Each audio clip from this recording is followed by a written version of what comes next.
En las venas de Madrid, donde el lujo susurra más que grita, la Galería Nexus se erguía como un templo del minimalismo. El mundo exterior era un borrón de lluvia fría y persistente, cuyas gotas caían por las enormes cristaleras como lágrimas anónimas. Dentro, el silencio era una obra de arte en sí misma, solo roto por el murmullo cortés de coleccionistas y críticos que se movían con estudiada reverencia. Las inmaculadas paredes blancas albergaban lienzos abstractos y esculturas enigmáticas, cada una de ellas con un precio que representaba una fortuna. Era un santuario de valor incalculable, pero carente de calidez. Un espacio donde la conexión humana parecía tan abstracta como el arte de las paredes. En este ambiente estéril, el aire acondicionado soplaba un frío que no solo procedía del invierno madrileño, sino del alma misma del lugar, un mausoleo de belleza donde la pasión parecía haber sido cuidadosamente extirpada y enmarcada. Alejandro Vega dominaba la escena con su imponente presencia. A sus 40 y tantos años, era el arquetipo del éxito ganado a pulso. Un multimillonario de la tecnología que, tras vender su empresa por una suma astronómica, se había reinventado como uno de los coleccionistas de arte más prominentes de Europa. Su traje, de corte impecable y más caro que la mayoría de los coches de la calle, era su armadura. Sus canas, peinadas con precisión quirúrgica, y su postura rígida completaban la imagen de un hombre en absoluto control. Sin embargo, tras esa fachada de educada indiferencia y ojos penetrantes que antaño diseccionaban contratos y competidores, se escondía un profundo hastío. La soledad era una sombra que su inmenso patrimonio no podía disipar, un eco constante en el vacío de su vida perfectamente curada. La gran contradicción de Alejandro era su propia existencia. Podía caminar por el vestíbulo y, con un simple movimiento de cabeza, adquirir una obra que había definido la carrera de un artista, un objeto que otros habían anhelado toda su vida. Estaba rodeado de un océano de belleza, un catálogo infinito de creaciones que debían llegar al alma, pero la suya permanecía intacta, un desierto emocional. Su vida se había convertido en una colección, no solo de arte, sino de éxitos, logros y posesiones que servían como marcadores de un viaje en el que cada relación había sido sacrificada en el altar de la ambición. Era un hombre que tenía todo lo que el dinero podía comprar, pero que estaba en bancarrota emocional, perseguido por el fantasma de las conexiones que había dejado atrás, un rey solitario en su castillo de cristal y hormigón. Mientras la lluvia golpeaba los cristales de la galería, una pequeña figura se paseaba por las calles mojadas, en marcado contraste con el mundo que habitaba Alejandro. Se llamaba Sofía. Solo tenía 8 años y parecía aún más pequeña, con un abrigo desgastado que claramente había heredado. Sus zapatos, aunque meticulosamente limpios, eran pares diferentes, mudo testimonio de su realidad, pero su pobreza quedaba eclipsada por su rasgo más llamativo, un par de enormes y vivos ojos marrones que absorbían el mundo con una curiosidad que la dureza de la vida no había conseguido borrar. Hija de vendedores ambulantes inmigrantes, Sofía vivió una infancia abreviada, pasando sus días vendiendo pequeñas baratijas hechas a mano, una figura casi invisible para la acomodada sociedad que se apresuraba a pasar a su lado, una niña obligada a llevar el peso de la responsabilidad adulta sobre sus frágiles hombros. A pesar de su agotadora rutina y de la indiferencia que la rodeaba, el espíritu de Sofía seguía siendo una llama brillante e inextinguible. Su realidad no la había vuelto amargada, sino observadora. La necesidad de ayudar a sus padres a vender a los turistas se había convertido en una pasión secreta. Los idiomas. Cada palabra extranjera que aprendía era una llave, un puente hacia otra persona, otra historia. Para Sofía, comunicarse no era solo una herramienta de supervivencia. Era una forma de conectar con el vasto y diverso tejido humano que se entrecruzaba en las calles de Madrid. Esta habilidad, nacida de la necesidad pero alimentada por un interés genuino, era su superpoder secreto. Una riqueza interior que contrastaba dramáticamente con la pobreza material de su vida, preparando el escenario para una colisión de mundos que ninguno de los dos podría haber previsto. Si esta introducción ya le ha llegado al corazón, imagínese lo que viene después. No te pierdas ni un solo momento de este viaje. Suscríbete ya al canal y comenta desde qué ciudad y a qué hora nos estás viendo. Queremos sentir tu presencia con nosotros. Ahora, volvamos a la historia de Alejandro y Sofía. En el epicentro de la galería, frente a un lienzo monumental formado por 3 líneas negras sobre fondo blanco, Alejandro ejecutaba su golpe maestro. La obra, titulada Vacío No 7, costó 4 millones de euros. En su teléfono móvil su voz era un instrumento de precisión que cortaba cualquier objeción con una lógica fría y despiadada. No estaba comprando arte, estaba adquiriendo un activo, una pieza más para su colección de silencios caros. Para él, el cuadro era un espejo de su propia existencia, vasto, valioso y carente de toda emoción perceptible. El trato estaba casi cerrado. La transferencia bancaria, una mera formalidad que le separaba de poseer otra pieza de vacío enmarcada, un testamento de su poder y su soledad. La señal del teléfono móvil vaciló. Una pequeña imperfección en su mundo perfectamente controlado. Irritado, hizo un gesto a su ayudante y se dirigió con pasos largos y decididos hacia la salida. Empujó la pesada puerta de cristal y se refugió bajo la marquesina de hormigón. El aire frío y húmedo contrastaba violentamente con el ambiente climatizado de la galería. La lluvia creaba una cortina gris que cerraba la calle, convirtiendo a los transeúntes en fantasmas apresurados. Fue en ese preciso momento, mientras tecleaba los últimos códigos de la transacción que cambiaría su saldo bancario, cuando una diminuta figura se materializó a su lado. Una anomalía en su estéril universo, una pequeña interrupción en su gran negocio. Era Sofía. En sus pequeños dedos sostenía una única pulsera de tela tejida con hilos de vibrantes colores que parecían desafiar la melancolía del día. «Señor, ¿una pulsera de la suerte?» Su voz era un hilo de sonido casi perdido en el ruido de la lluvia, pero claro y directo. Alejandro, completamente inmerso en su llamada de millones, ni siquiera volvió la cara. Levantó una mano, un gesto de rechazo universal, arrogante y definitivo, como si espantara una mosca. Para él, en ese momento, ella no era una niña, no era una persona, era solo otro ruido de fondo no deseado, una pequeña fricción en los suaves y eficientes engranajes de su vida. Sin embargo, Sofía no se movió, no insistió ni gimió. Se limitó a permanecer en silencio, testigo paciente de aquel hombre poderoso. Alejandro terminó la llamada en inglés con una orden breve y autoritaria. Luego se volvió hacia su ayudante, que permanecía a una distancia respetuosa, y le dio una serie de instrucciones en un castellano rápido e impecable. Fue la yuxtaposición de los dos idiomas, el cambio fluido de un mundo a otro, lo que hizo que a Sofía se le iluminaran los ojos. Vio su oportunidad, no para vender, sino para conectar. Esperó a que él hiciera una pausa para respirar, y en ese breve intervalo intervino. Con una claridad que contrastaba con su frágil apariencia, declaró, no como una pregunta, sino como un hecho: «Señor, sé decir es hermoso en 9 idiomas». La frase, tan extraña e inesperada, rompió la barrera de indiferencia de Alejandro. Se detuvo en seco. Su cerebro, acostumbrado a analizar propuestas comerciales y fluctuaciones del mercado, se esforzó por procesar la información. Por primera vez bajó la mirada y se centró realmente en el niño que tenía delante. Vio los zapatos desparejados, el abrigo, demasiado grande, y sobre todo la inquebrantable seriedad de aquellos profundos ojos marrones. Una risa corta y seca escapó de los labios de Alejandro. Era un sonido carente de alegría, un acto que reflejaba su cinismo.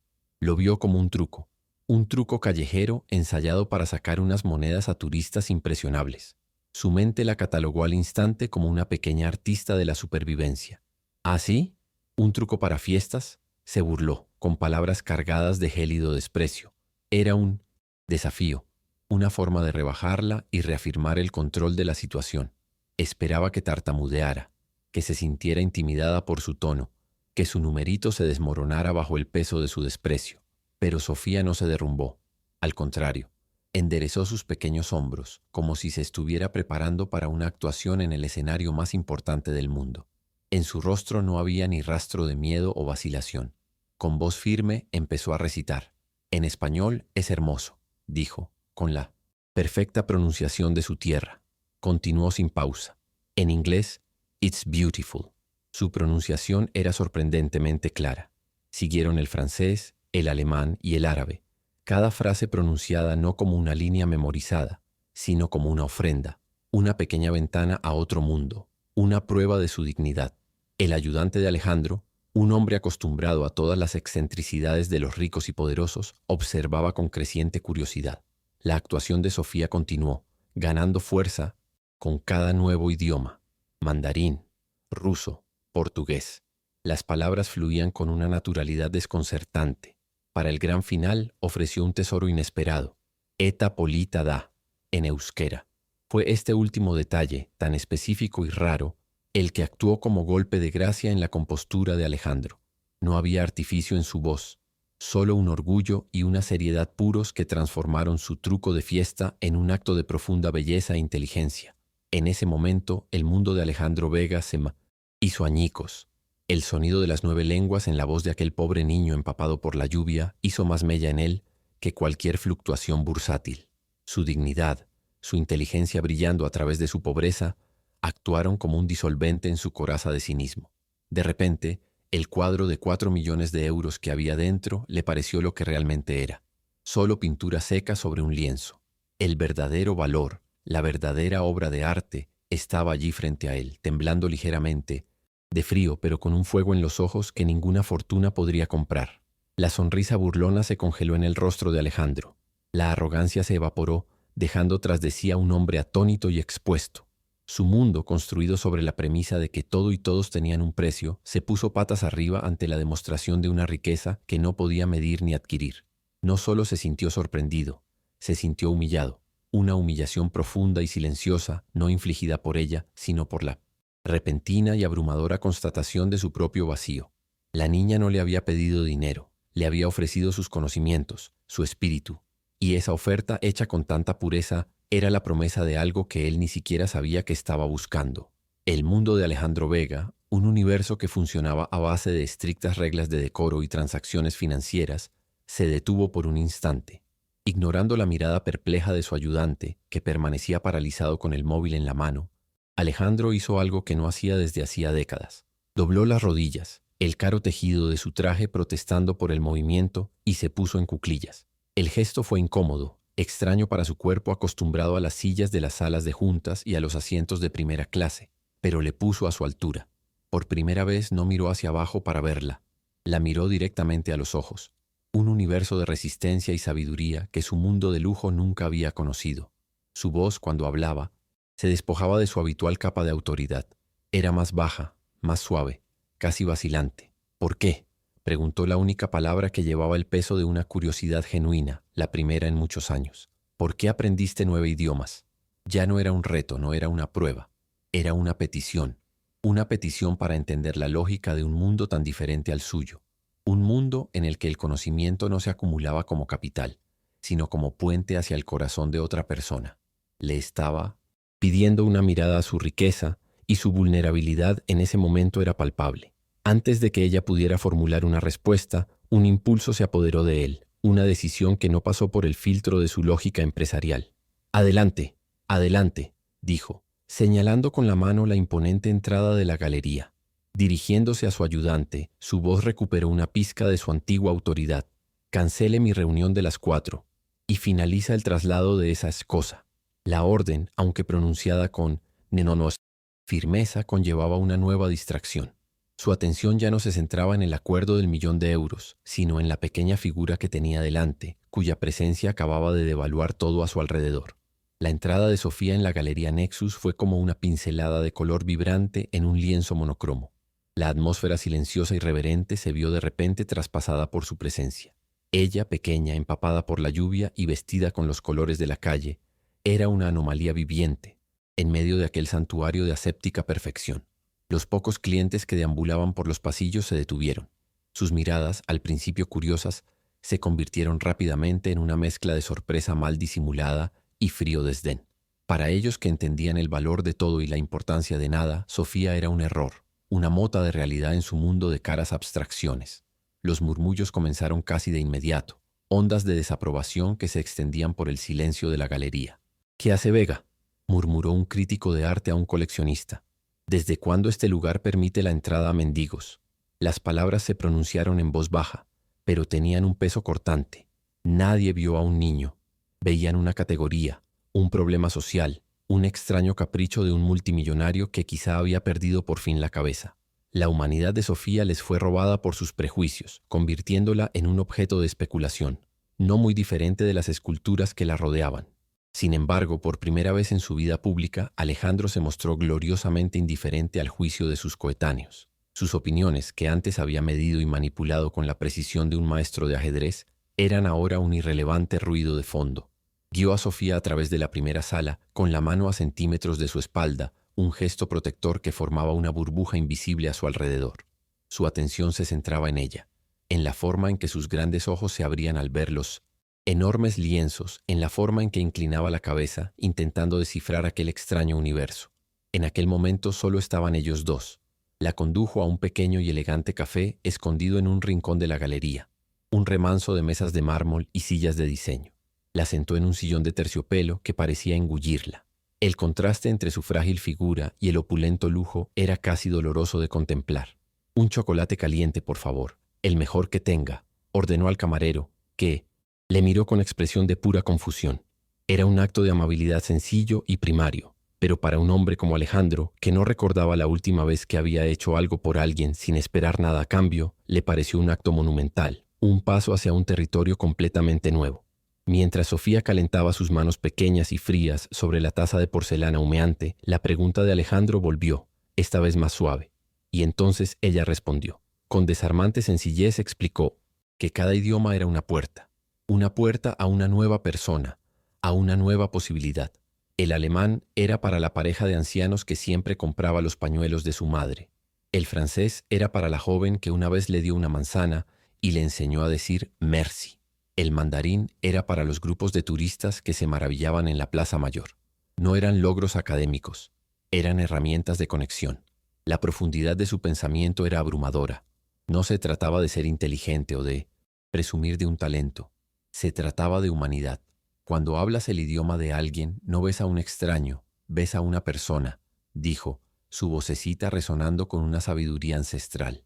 Le contó cómo daba clases improvisadas a los visitantes, cambiando una pulsera por una frase nueva, una palabra nueva. Su aula habían sido las calles de Madrid, sus profesores el mundo entero.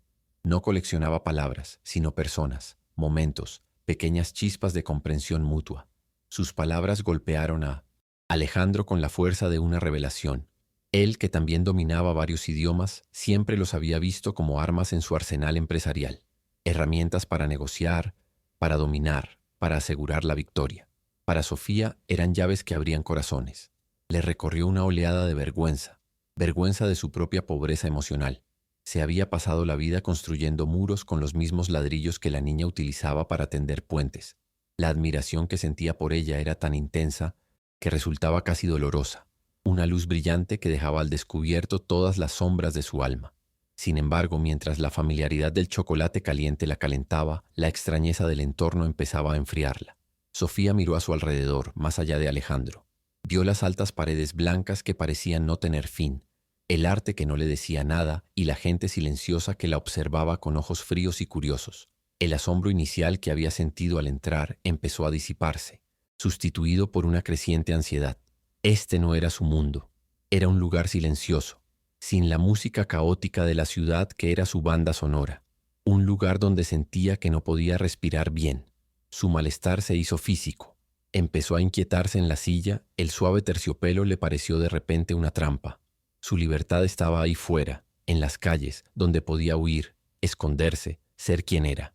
Aquí, dentro de aquella lujosa caja blanca, se sentía expuesta, diseccionada. Había dejado de ser la chica curiosa que hablaba 9 idiomas. Se había convertido en un accesorio exótico para el hombre rico, un espectáculo para el aburrido. El silencio de la galería era más ensordecedor que cualquier ruido de la Gran Vía y le gritaba que ese no era su sitio. Fue entonces cuando un fragmento de conversación llegó a sus oídos. En una mesa cercana, una mujer elegante que llevaba un collar de perlas se inclinó hacia su acompañante y le dijo, en un susurro que pretendía ser discreto pero que cortó el aire: ese debe de ser tu nuevo proyecto benéfico. ¡Qué excéntrico! La palabra caridad golpeó a Sofía como una piedra. No entendía todos los matices de desprecio de esa palabra, pero sintió el aguijón de la condescendencia. No la veían a ella, veían un proyecto, un objeto. La misma sensación de ser una cosa y no una persona la invadió. Alejandro, que sintonizaba con ella con una intensidad que nunca había mostrado a nadie, notó el cambio al instante. Vio que la luz de sus ojos vacilaba y se apagaba. La vio encogerse dentro de su chaqueta, como una tortuga que se repliega en su caparazón. Y en ese momento se dio cuenta de su colosal error. En su afán por salvarla o comprenderla, la había arrastrado a su mundo, un mundo tóxico para su espíritu. Había impuesto su realidad a la de ella, un acto de poder, no de empatía. El pánico en sus ojos desencadenó algo en lo más profundo de su ser, un recuerdo enterrado hacía mucho tiempo, la imagen de sí mismo a los 10 años en La casa de un hombre rico donde su madre limpiaba. La abrumadora sensación de no pertenecer. El miedo a tocar algo y romperlo. La humillación de sentirse sucio e inadecuado. Vio a aquel niño asustado reflejado en el rostro de Sofía y su dolor se convirtió en el dolor de ella. Por primera vez no solo observaba su situación, sino que la sentía. Con los ojos llenos de repentina aprensión, Sofía empujó suavemente la taza de chocolate hacia el centro de la mesa. «Tengo que irme», susurró, su voz un hilo casi inaudible.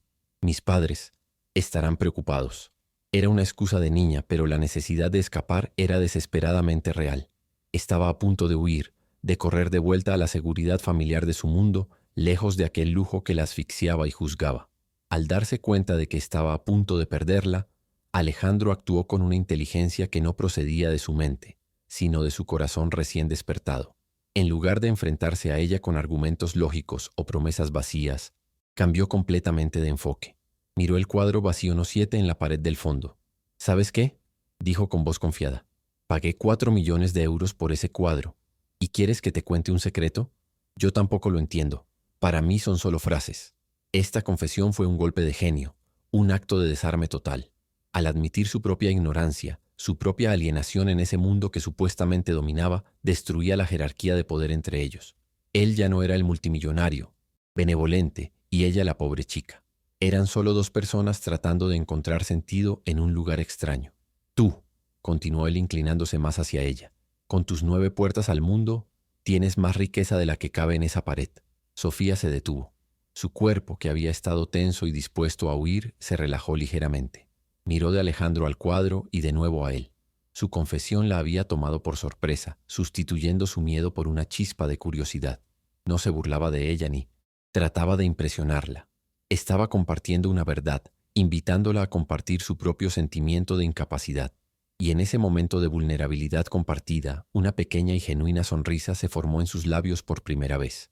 Una frágil luz en medio de la tensión.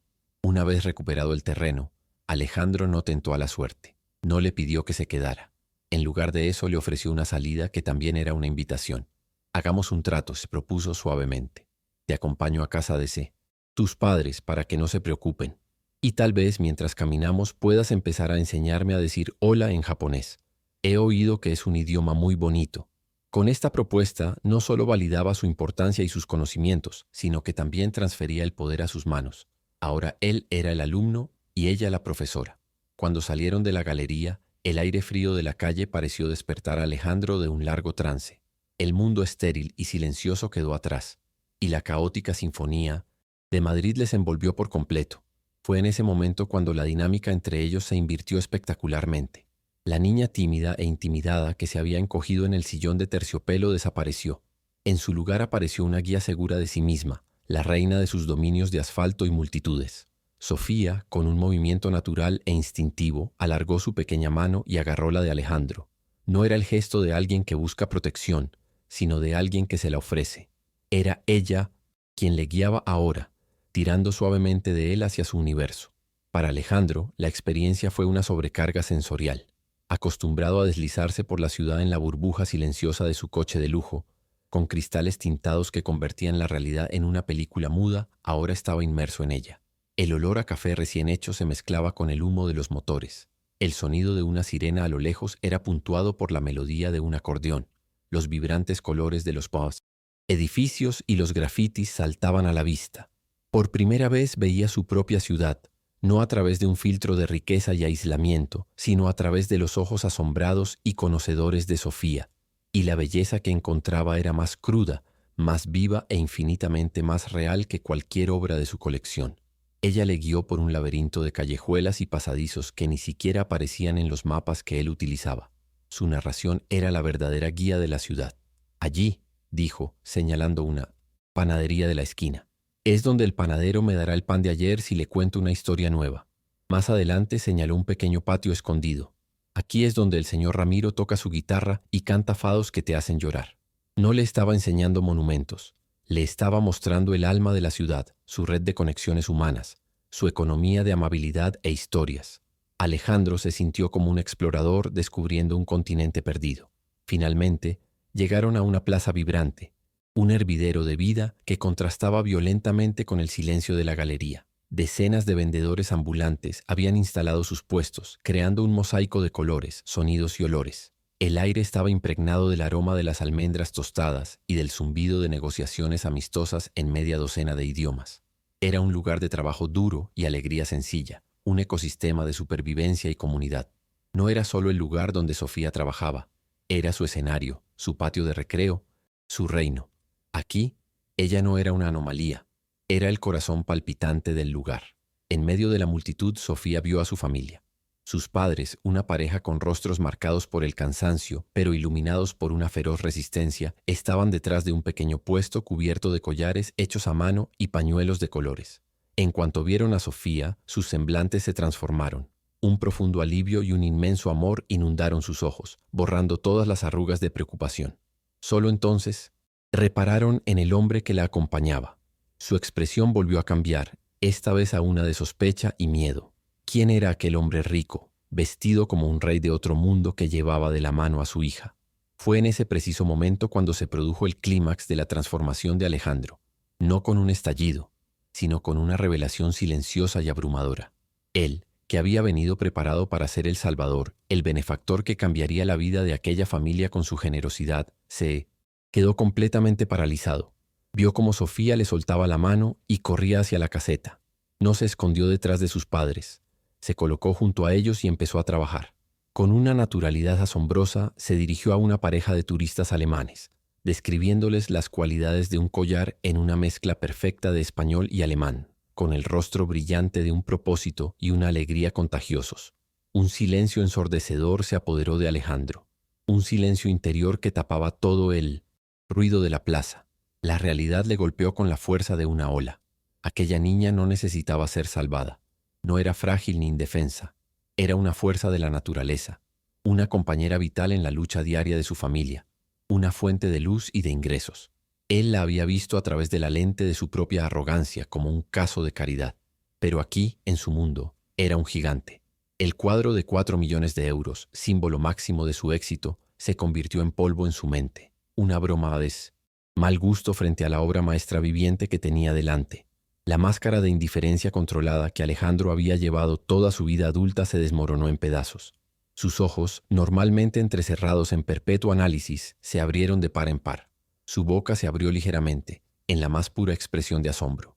No era solo admiración, era una profunda y purificadora vergüenza por su ceguera, por su desprecio inicial. Se sintió como un tonto, un hombre que se había pasado la vida recogiendo conchas vacías mientras ignoraba las perlas que estaban ocultas a plena vista. Una oleada de humildad, una emoción que había erradicado de sí mismo hacía mucho tiempo, le inundó, lavando años de cínico orgullo y soledad. Tras un largo momento suspendido en el tiempo, sus pies se movieron, casi por sí solos. Cruzó la plaza, con sus zapatos italianos hechos a mano pisando el suelo polvoriento y desigual. Cada paso era una despedida de su antiguo yo. Ya no se sentía como un multimillonario descendiendo al mundo de los mortales. Se sentía como un peregrino que se acerca a un santuario sagrado, un lugar de verdad y auténtico valor. Su fortuna, su poder, su estatus social, todo se volvió irrelevante. Era solo un hombre, despojado de todas sus ilusiones, caminando hacia algo real. Se detuvo frente a los padres de Sofía. Su padre, un hombre de hombros anchos y manos callosas, se colocó ligeramente delante de su mujer en un gesto protector. Alejandro abrió la boca para hablar, para explicarse, para ofrecer ayuda, para decir cualquier cosa que pudiera justificar su presencia. Pero no le salieron las palabras. Su mente, tan acostumbrada a mandar y persuadir, estaba en blanco. ¿Qué podía decir? ¿Cómo expresar la revolución que acababa de producirse en su alma? Cualquier palabra parecería inadecuada, insultante. En lugar de eso permaneció en silencio, un silencio que decía más que cualquier discurso. Y en sus ojos, los padres de Sofía no vieron la lástima de un hombre rico, sino el respeto atónito de un hombre que acababa de encontrar algo que el dinero nunca podría comprar. ¿Te está gustando esta historia? ¿Te conmueve la transformación de Alejandro? Si es así, deja tu like para mostrarnos tu apoyo y suscríbete al canal para no perderte el emocionante desenlace. Ahora, continuemos con el vídeo. El silencio en la concurrida plaza fue finalmente roto por la voz de Alejandro, pero era una voz que apenas reconocía. Estaba despojada de toda su arrogancia, de toda su calculada autoridad. Era la voz de un hombre humilde.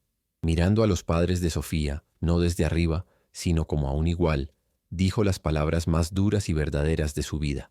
Su hija comenzó, con una voz cargada de auténtica emoción, me ha enseñado hoy más sobre lo que significa ser rico que todos mis negocios y todo mi arte. Estaba ciego y os pido perdón por mi ignorancia. No les ofreció dinero como si fuera una limosna. En lugar de eso les hizo una petición. Os pido el honor de permitirme invertir en ella, no para quitárosla, sino para construir un futuro junto a vosotros, un futuro en el que su brillantez no tenga límites. La promesa de Alejandro, nacida en ese momento de claridad, floreció en algo mucho más grande que una simple beca. Se dio cuenta de que el genio de Sofía no era una excepción, sino una regla por descubrir en cientos de niños como ella. En las semanas siguientes inició la mayor transacción de su vida. Empezó a vender su preciada colección de arte. El cuadro Vacío 7 fue el primero en salir, y su precio multimillonario se convirtió en la semilla de algo realmente valioso. Con esos fondos creó el Proyecto Sofía, una innovadora fundación dedicada a proporcionar educación multilingüe y artística a niños de comunidades inmigrantes y desfavorecidas de Madrid, transformando su capital muerto en capital humano vivo. La vida de todos cambió irrevocablemente. Sofía ha florecido absorbiendo conocimientos en las aulas sin perder nunca la sabiduría de la calle. Los fines de semana seguía ayudando en el puesto de sus padres, convertida ahora en un orgulloso puente entre sus dos mundos, traduciendo no solo palabras, sino también culturas. Sus padres, liberados del aplastante peso de la supervivencia diaria, pudieron ampliar su pequeño negocio, su trabajo artesanal por fin valorado. Y Alejandro encontró lo que nunca supo que estaba buscando, una familia. Su mansión, antes un mausoleo silencioso, se llenó del ruido caótico y hermoso de los niños de la fundación, y su corazón antes vacío se llenó ahora de un propósito que le llenaba de una forma que el dinero nunca podría. 10 años después, en una noche lluviosa sorprendentemente parecida a la que lo había iniciado todo, Sofía, ahora una joven segura de sí misma y elocuente de 18 años, subió al estrado. Estaba inaugurando una nueva ala del Proyecto Sofía, hablando con fluidez en 4 idiomas a un público de dignatarios y familias agradecidas. Alejandro, en primera fila, la miraba, con los ojos brillantes de un orgullo puramente paternal. Su búsqueda de sentido había terminado. En ese momento su mirada se desvió hacia el gran ventanal y vio fuera, bajo la lluvia, a un niño pequeño que miraba con ojos curiosos y hambrientos de esperanza, un espejo exacto del pasado. Alejandro esbozó una sonrisa genuina, se levantó y sin dudarlo se dirigió hacia la puerta. El ciclo estaba a punto de comenzar de nuevo. Alejandro Vega aprendió, de la manera más profunda, que las mayores obras maestras del mundo no cuelgan de silenciosas paredes blancas, sino que caminan entre nosotros, a menudo disfrazadas con los ropajes de la pobreza y la adversidad. Descubrió que el verdadero genio no viste trajes caros ni necesita un título, sino que florece en la curiosidad de un niño y la resistencia de un espíritu que se niega a ser invisible. Aquel día, él no salvó a Sofía. Fue Sofía, con su riqueza de 9 idiomas y un corazón abierto, quien le salvó a él, enseñándole la lección definitiva. El verdadero valor de un ser humano no reside en lo que puede acumular y poseer, sino en lo que decide ver, valorar y cultivar en los demás. ¿Has sido testigo alguna vez de un acto de bondad que haya cambiado la vida de alguien? ¿Crees que ver de verdad a alguien puede transformar el mundo? Deja un like si crees que la empatía es más poderosa que cualquier riqueza. Suscríbete para recibir más historias que devuelven la fe en la humanidad. Comenta. El valor no tiene precio, si tú también crees que el mayor tesoro de una persona está en su corazón.